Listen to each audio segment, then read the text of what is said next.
Nossa capital, é possível encontrar o antigo engenho construído por ele. Hoje é a igreja matriz da cidade. A construção possui estilo barroco. Tem duas torres revestidas de azulejos portugueses brancos, onde em uma delas possui um relógio dado pelo cônsul alemão Otto Charan. Ele construiu a igreja de Maruim. Ele deu o terreno para construir a catedral de Aracaju.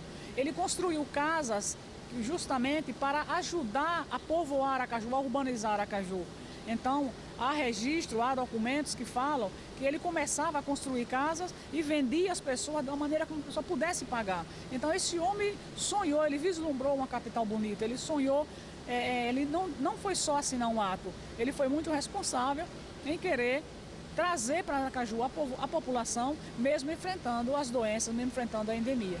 Ainda segundo Lúcia Marques, o barão sai de Sergipe muito triste por causa de problemas políticos e familiares. Ele teve uma enteada que morreu assassinada e houve aí suspeitas que ele teria participado desse crime. Ele não participou e foi provado que essa menina, que essa Ana Maria de Faro Hollenberg, a afilhada dele, foi envenenada com arsênio e que teve uma ligação com um médico até que atendeu. O barão de Maruim adorava viajar. Fez várias viagens à Europa. Morou a maior parte da sua vida no Rio de Janeiro, onde casou e constituiu família.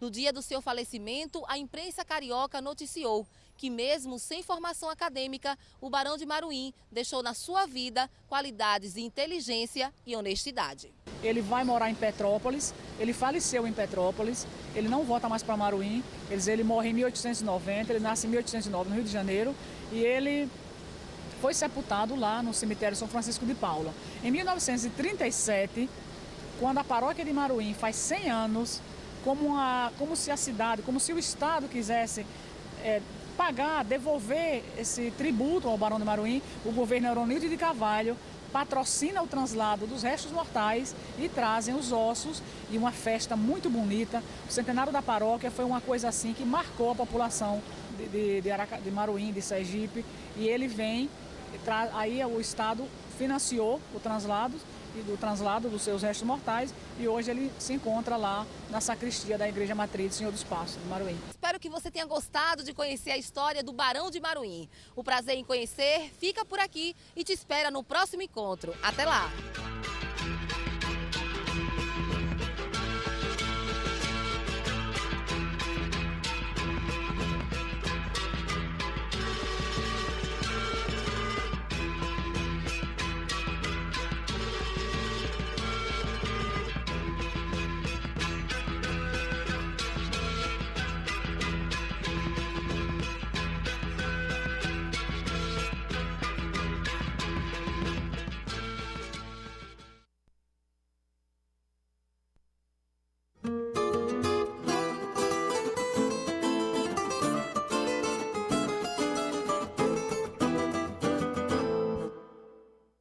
Olá!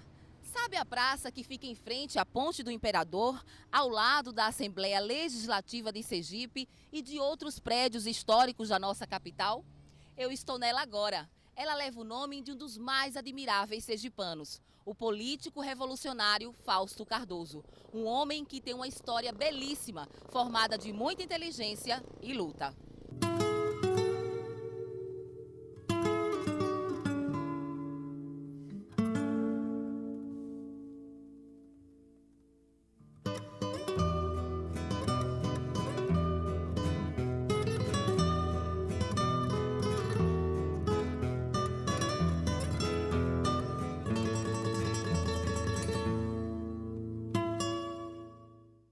Hoje, o programa Prazer em Conhecer apresenta a história de Fausto Cardoso, um sergipano que merece ser admirado por todos nós. E você, sabe quem foi Fausto Cardoso?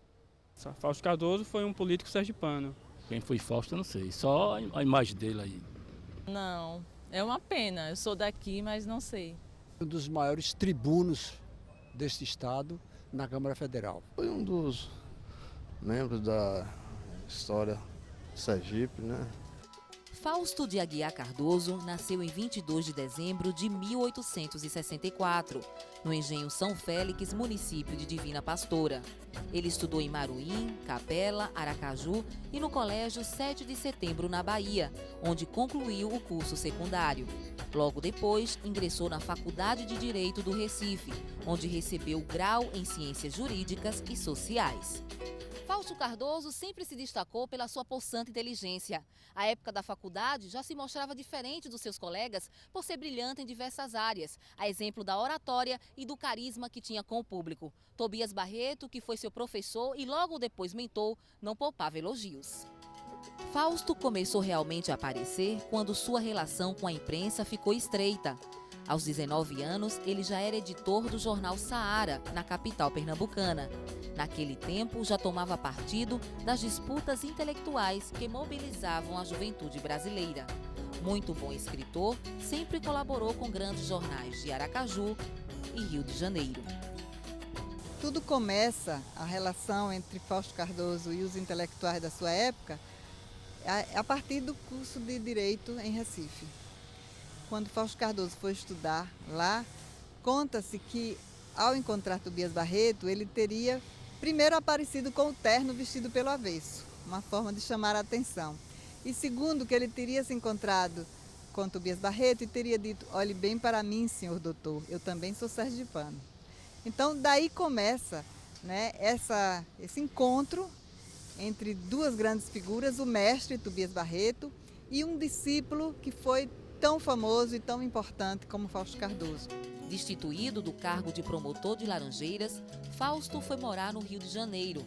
Lá, teve oportunidade de mostrar todos os seus talentos, principalmente na área jornalística, onde chegou a substituir o grande intelectual Rui Barbosa.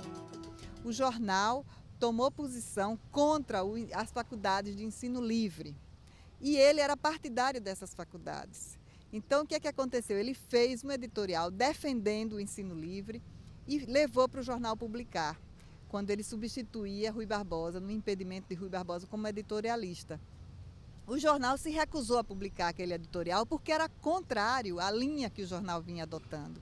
E o que é que ele fez? Com o temperamento impetuoso que ele tinha, foi armado a redação do jornal e quis obrigar a que saísse o artigo publicado. Fez um artigo intitulado Fica em Si, ou seja, se despedindo do jornal, né? E conseguiu que o jornal fosse editado à força. A entrada de Fausto Cardoso na política dependia somente de uma simples questão de tempo. Jornalista vigoroso, político irredutível e leal, ele se tornou o tribuno querido das multidões fanatizadas pelo encanto da sua palavra fácil e arrebatadora. A entrada dele na Câmara dos Deputados foi algo inevitável e que marcou para sempre a sua vida. O que representa a figura de Fausto Cardoso para a política de Sergipe e para a história do Estado? Eu acho que representa muito, ou quase tudo. Principalmente naquela hora dramática em que ele ofereceu a sua vida em favor de Sergipe e dos sergipanos, quando quiseram tolhê-lo. Portanto, tenho por ele a maior admiração.